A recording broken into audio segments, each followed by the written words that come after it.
There comes a moment in every life when the heart becomes heavier than the world itself, a moment when someone's absence or someone's disappointment begins to echo louder than our own purpose. And slowly, quietly, we start to lose ourselves. But the Stoics remind us of a truth we often forget. No one deserves the power to control your inner peace. Emotional detachment is not coldness. It is clarity. It is the art of returning to yourself after giving too much of who you are to the wrong places. If you feel tired, drained, or bound to someone who no longer walks beside you, then this message is your turning point. Because today, you will learn 7 Stoic lessons that will teach you how to step back, how to breathe again, how to reclaim your mind and rebuild your strength. And before we begin, if you are truly committed to your emotional growth, write in the comments, "I return to myself." Your journey starts now. Lesson 1. Letting go of someone who no longer holds your heart safely. There comes a quiet moment, a moment you can feel more than you can explain, when the truth finally reaches you. Someone you cared for deeply is no longer good for your heart. Detachment begins here, in this soft, painful clarity. You don't let go of someone because you suddenly stop caring. You let go when caring for them starts breaking you from the inside. You let go when their presence brings more confusion than comfort, more doubt than peace. Sometimes you give everything you have to a person, your time, your energy, your patience, your hope. But in return, they give you distance, half-effort, or silence that hurts more than any spoken word. And slowly, without noticing, your heart begins to live in waiting mode. Waiting for a message, waiting for attention, waiting for the version of them you imagined in your mind, waiting for something that never truly arrives. This is the pain that detachment frees you from. Detaching from someone does not mean you hate them. It simply means you are finally choosing yourself. It means you are done letting someone else's actions control your inner world. You begin to notice how much space this person takes in your thoughts, how your mood depends on whether they show care or disappear again, how your happiness feels fragile because it is tied to someone who does not protect it. Then one day, a quiet voice inside you whispers, "I deserve better than this." And that whisper is the start of your liberation. To detach is to step out of the emotional trap you built around someone who did not stay. It is to say calmly but firmly, "Your inconsistency is your choice. My peace is mine." Letting go doesn't happen all at once. It happens slowly. You loosen your grip one emotion at a time, one memory at a time, one hope at a time. You stop imagining who they could be. You stop replaying old moments trying to find meaning. You stop trying to prove your worth to someone who never saw it clearly. You begin to rebuild your heart. You begin to breathe again. You begin to understand that love is not supposed to feel like constant fear of losing someone who was never truly there. Letting go is not cold. Letting go is strength.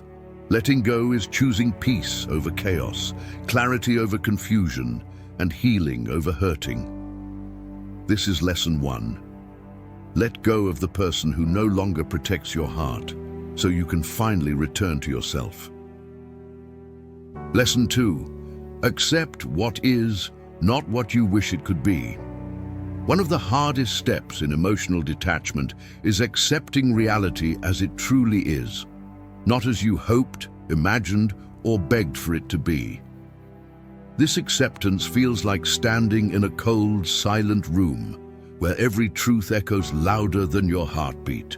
But this is where freedom begins. You spent so much time building dreams around this person. You pictured a future with them. You believed their words, their promises, their potential.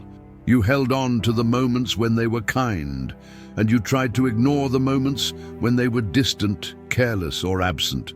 The heart loves to hold on to possibilities, But detachment requires something different, the courage to face what is real.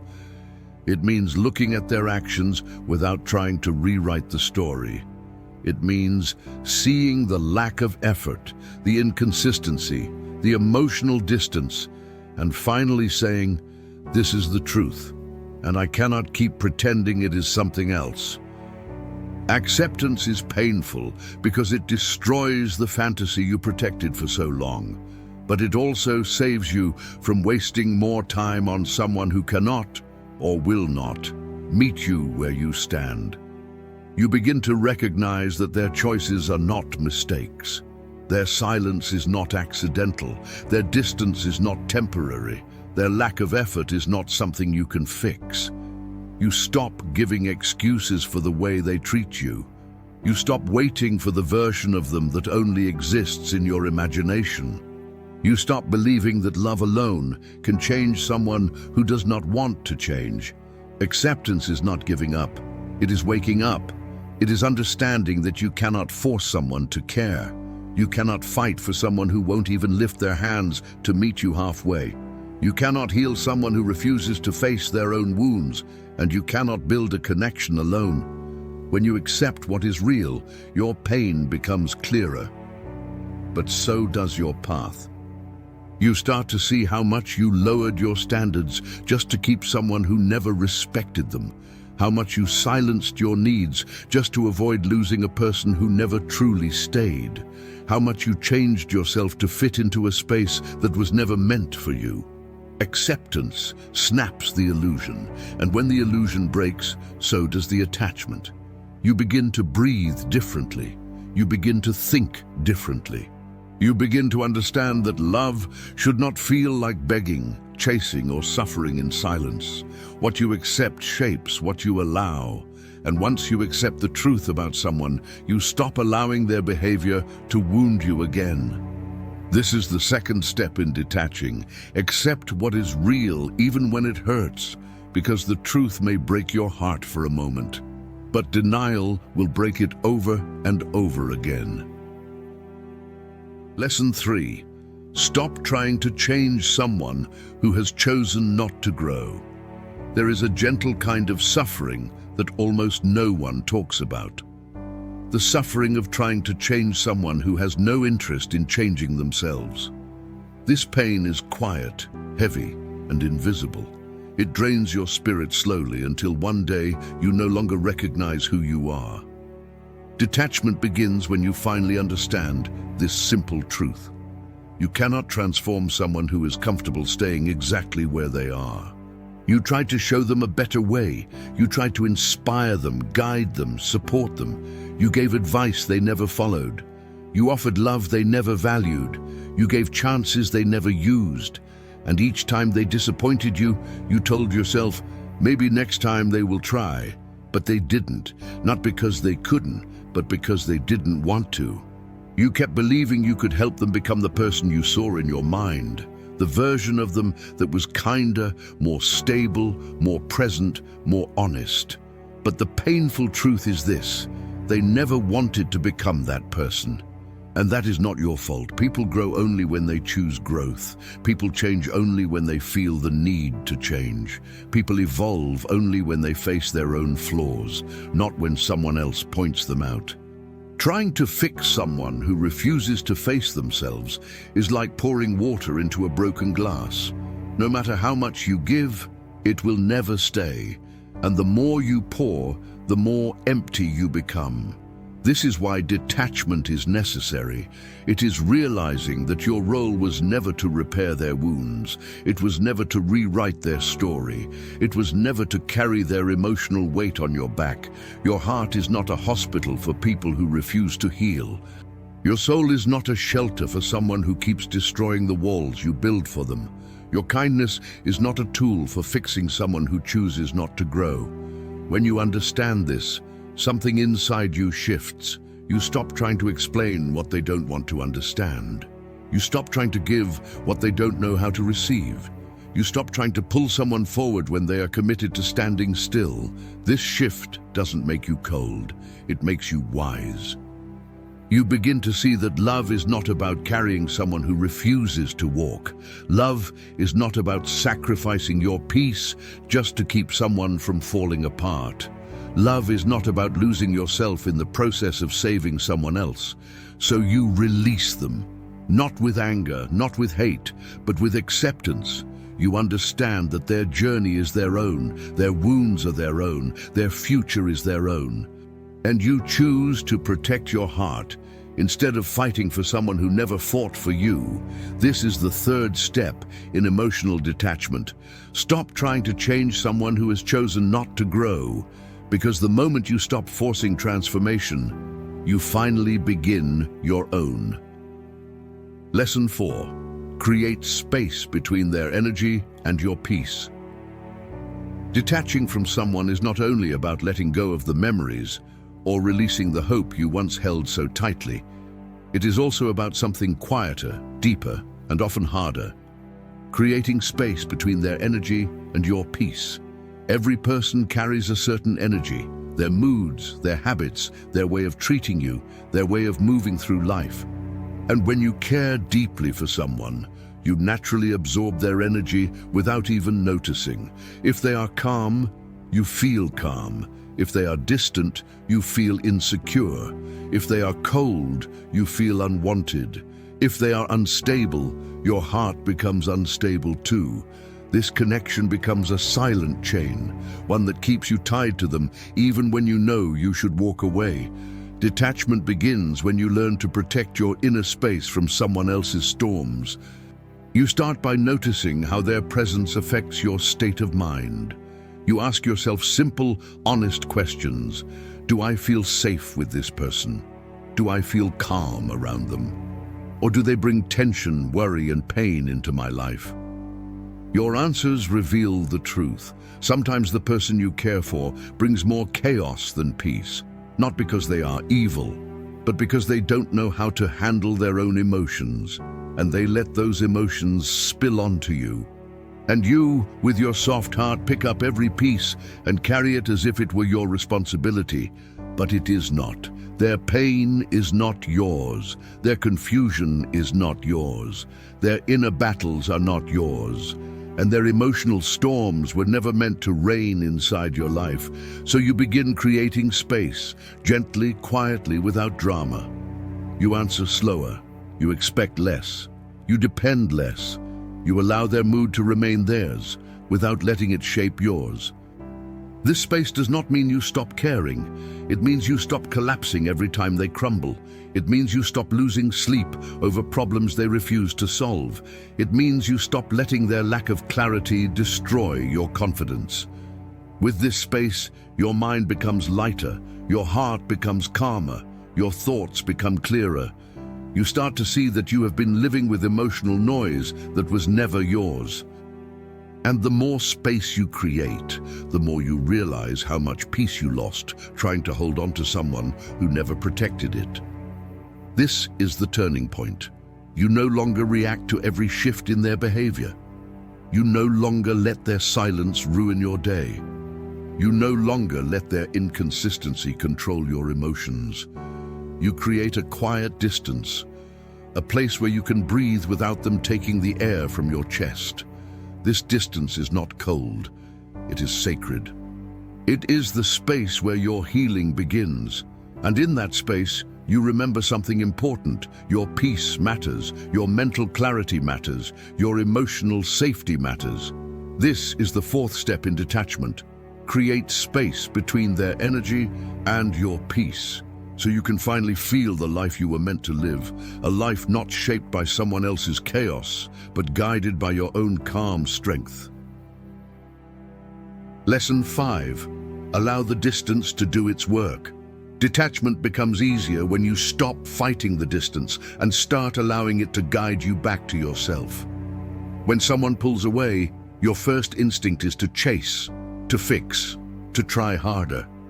But chasing someone who is leaving only deepens your wound. Instead, breathe. Let the distance grow. Let the silence settle.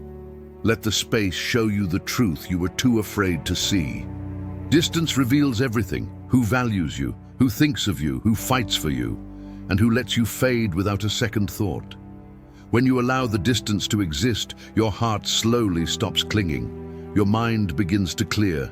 Your emotions begin to calm. You start to feel the weight you've been carrying and the relief that comes when you finally set it down. You are not losing them, you are finding yourself.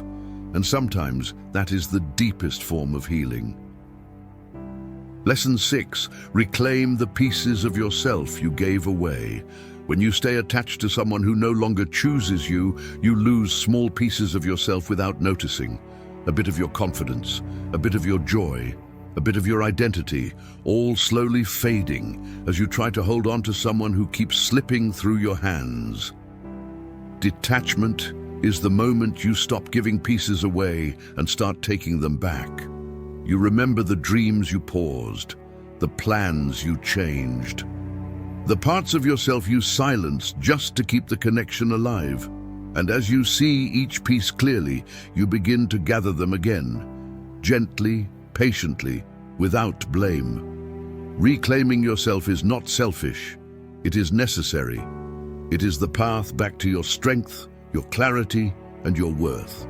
And once those pieces return to you, your attachment begins to disappear on its own. Lesson 7. Choose yourself when they no longer choose you. There comes a point when holding on becomes heavier than letting go. A point where you finally see that you are the only one fighting for the connection. And in that moment, something inside you breaks, but in a way that sets you free. Detachment is not about winning or proving anything. It is about choosing yourself when the other person no longer does. You stop chasing, you stop explaining. You stop begging for effort that never comes, and slowly your heart understands that love without reciprocity is not love. It is self-harm. Choosing yourself means giving your energy to someone who truly values it. You. It means protecting your peace, your time, your dignity. It means walking away from what hurts, even when the memory of it still feels warm. And when you choose yourself, the attachment finally fades. Not because you stopped caring, but because you started caring for the one person who will never leave you, yourself. In the end, emotional detachment is not an escape. It is a return to yourself, to your peace, to the life you almost lost while trying to hold someone who could not hold you back. There is a calm that comes after the breaking, a calm that feels strange at first because you spent so long living with tension, fear, and uncertainty. But as the days pass, you begin to feel something new, a steady breath, a clear mind, a heart that is finally learning how to stand on its own. Letting go does not erase the story. It simply closes the chapter you were never meant to stay trapped inside. You take with you the lessons, the strength you gained, the clarity you found, the parts of yourself you discovered again. And slowly, you understand something powerful. Detachment is not the end of love. It is the end of losing yourself. You begin to trust your steps again. You begin to forgive yourself for staying too long, caring too deeply, or hoping too much. You begin to see that none of it was wasted. It was the path that shaped you into someone wiser, stronger, and more aware of your worth. Now you stand at the edge of a new beginning, not a loud one, not a dramatic one, but a quiet, steady beginning, built on self-respect and inner strength. You are no longer chasing, begging, waiting, or breaking. You are choosing, and the one you choose now is you. If you carry only one truth from all these lessons, let it be this: you are allowed to protect your peace, you are allowed to walk away, and you are allowed to build a life where your heart is finally safe. And now, if you are truly committed to your own evolution, write in the comments, "I choose detachment." Thank you for watching, and see you in the next video.